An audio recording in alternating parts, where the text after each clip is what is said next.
அட ஆடியா?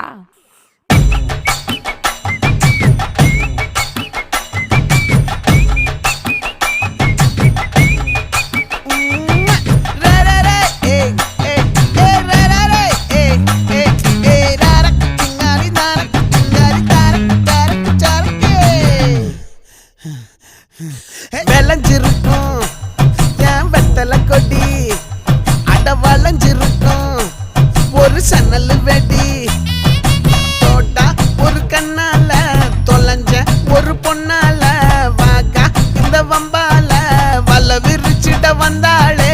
பார்த்து வளைச்ச தேக்கு ஓம் பட்ட உடம்பு சோக்கு, என்ன குத்தும் குறும்பு மூக்கு, கொஞ்சம் ஓய்வை கொடுத்து தாக்கு. என்னடி சித்திரமே இங்க நீ பத்திரமே, சொல்லுடி கட்டளை எத்தனை நான் செய்வேன்.